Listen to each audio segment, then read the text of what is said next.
네, 오늘은 갈라디아서 네 번째 시간입니다. 이 법보다 믿음이라는 제목으로 말씀 나누도록 하겠습니다. 이 갈라디아서는 이 사도 바울의 분노가 느껴지는 책입니다. 배경이 이랬습니다. 이 오순절 성령 강림 사건으로 유대인들도 예수를 믿는 사람들이 많이 생겨났지만 마찬가지로 이방인 중에서도 예수를 믿고 구원을 얻은 사람들이 많이 생겨났습니다. 자, 이때 교회가 생기면서 교회 안에는 이방인도 있고 또 유대인도 있었습니다. 그러니까 문제가 여기서부터 생긴 거예요. 메시아의 언약을 먼저 받은 민족도 유대인이고 또 철저하게 토라, 모세 율법을 지키면서 오랜 세월 동안 전통을 지켜온 사람들도 유대인들입니다. 이들에게는 몇 가지 중요한 규례가 있는데 할례, 코셔라고 하죠. 음식법입니다. 그리고 안식일, 유월절 이런 절기, 큰 규례가 있습니다.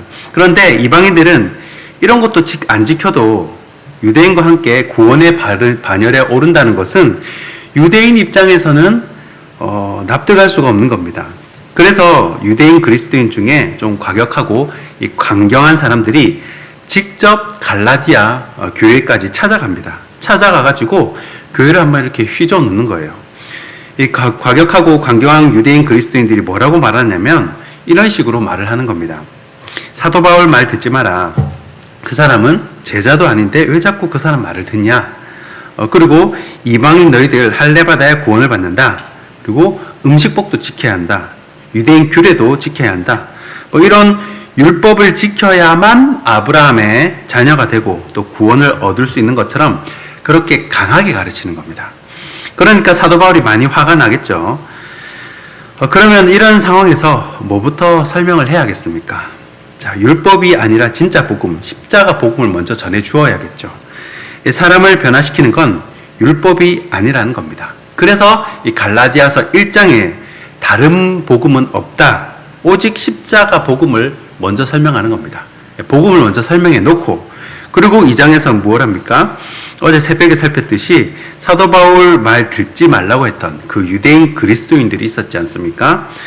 예수님 제자도 아니면서 그렇게 막 설친다고 사도 바울 말 듣지 말라고 그런 사람들이 있었습니다. 그래서 자신의 사도직을 먼저 변호를 합니다. 예수님의 제자들도 다 인정했다는 거예요.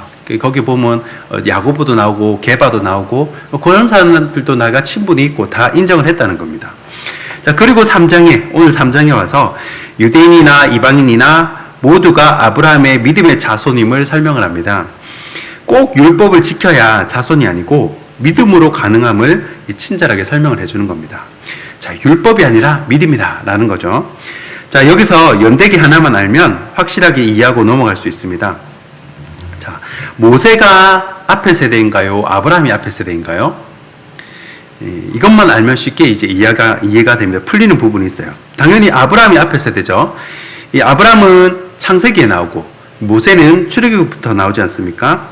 자, 그러면 이제부터 쉽습니다. 자, 1절부터 5절까지는 어리석은 갈라디아 사람을 책망하는 내용입니다. 자, 그래서 율법을 지켰기 때문에 성령을 주신 것이 아니라 복음을 믿었기 때문에 성령을 주셨다는 거예요. 자, 율법보다 복음이 더 우선한다는 거죠. 자, 그러면서 6절에 뭐라고 말씀합니까? 자, 6절 말씀에 아브라함이 하나님을 믿음에 그것을 그에게 의로 정하셨다 함과 같으니라. 아멘. 자, 이 말씀이 어디에 기록되어 있냐면 창세기 15장 6절에 나와 있습니다. 자, 하나님이 자식도 없는 아브라함을 밤에 밖으로 불러내십니다. 그리고 묵별들처럼 자손을 많게 해주겠다고 그렇게 약속을 하십니다. 자, 아브라함이 그 말씀을 그대로 믿습니다. 아브라함의 상황은 지금 자식도 없고 또 나이도 많고 아직 정착도 못했어요. 그리고 떠돌이 생활을 하는 사람입니다. 그런데 그 말씀을 믿었다는 거예요. 그러니까 하나님께서 그 믿음을 보시고 의롭게 여기셨다라는 것입니다. 그리고 약 500년 후에 모세가 나타나서 율법을 가지고 옵니다. 자, 그러면 당연히 믿음으로 의롭게 된 것이 먼저입니까? 율법이 먼저입니까? 당연히 믿음으로 의롭게 된 것이 먼저겠죠. 자, 그래서 이 갈라디아서 3장 7절에 율법이 아니라 믿음으로 사는 사람만이 아브라함의 참 자손이 된다라고 알려주는 것입니다. 자, 그래서 이방인들도 할례 안 받아도 돼지고기 먹어도 유대인들의 절기를 안 지켜도 믿음만 있으면 의롭게 될 뿐만 아니라 아브라함의 복도 함께 누리게 된다라는 것이 8절, 9절에서 말하는 이 사도 바울의 설명입니다. 자, 그리고 10절부터 14절까지는 이 갈라디아 성도들을 잘못 인도한 유대주의자들의 그릇된 가르침에 구약을 인용하면서 정면으로 대결하는 장면입니다. 자, 10절에 율법을 쫓아 사는 사람들이 얼마나 율법에 매여 사는지를 풍자를 하거든요. 자, 율법의 부정적인 면이 이런 건데, 이 율법을 갖다 대면요, 마치 이 돋보기처럼 사람들의 죄가 다 드러나는 거예요. 자, 율법 자체는 선한 것이지만 율법을 갖다 댔을 때 죄 없다는 사람이 하나도 없는 겁니다. 이 바울의 말대로 율법이 모든 사람을 죄 아래 가두게 된 꼴이 된 거예요. 이 긍정적인 면도 있는데, 예수님이 오시기 전까지 이 율법은 이스라엘의 엄격한 그런 선생님, 엄격한 반장과 같은 역할을 감당한 겁니다. 그래서 뭐 떠드나이 이름을 적고 지적하고 또 조용히 시키고 그런 긍정적인 면이 있다는 거예요. 그런데 예수님이 오시면서 예수님이 율법의 목적을 성취하시면서 하나님 사랑, 이웃 사랑을 실천하시고 온 인류를 이 십자가로 말미암아 구원해 주신 거죠. 그러므로 우리 역시 예수님을 믿음으로 아브라함의 이 믿음의 자녀가 되고 의롭게 됨을 믿으시기 바랍니다. 어느 농촌 교회에서 있었던 일입니다. 어떤 남자분이 아내가 그렇게 기도하고 전도를 해서 교회에 나오게 됐습니다. 목사님이 기뻐가지고요, 신방을 갔더니 신방하는 날 그 남자분이 단도직입적으로 묻더랍니다. 이 농부시거든요. 목사님, 예수 믿는데 비용이 얼마 듭니까?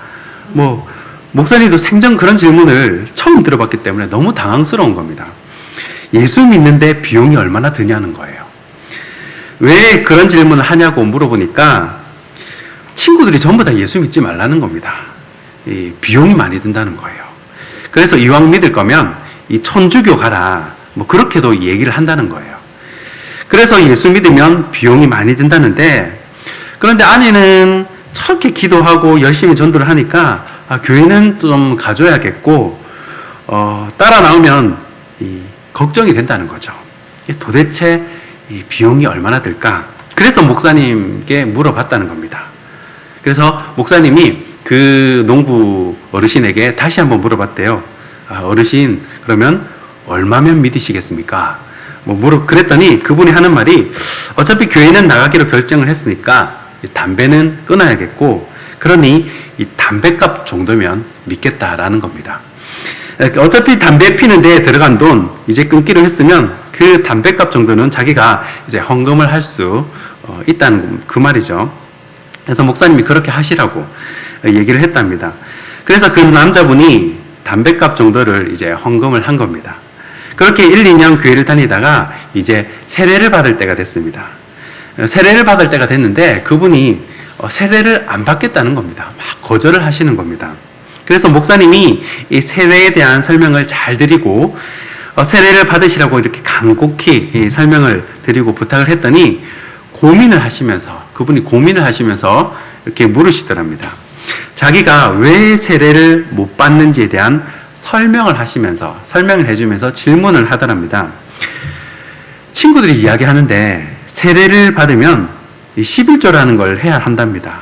근데 자기에게 그거는 끔찍한 일이라는 거예요. 어떻게 10분의 1을 바치냐는 거예요. 그래서 이 11조를 이 수확한 것에 11조를 해야 합니까? 아니면 순이익에 11조를 해야 합니까? 그렇게 묻더랍니다. 그래서 목사님이 순이익에 11조만이라도 할 수 있으면 그렇게 하세요. 그래서 이분이 이제 안도감이 생겨가지고 이제 세례를 받았답니다. 그리고 11조를 그 해 수확한 것에 11조로 쌀 2가마니를 하더랍니다. 자, 그런데 그 다음 해 추수감사절이 지나고 쌀 10가마니를 헌금을 하신 겁니다.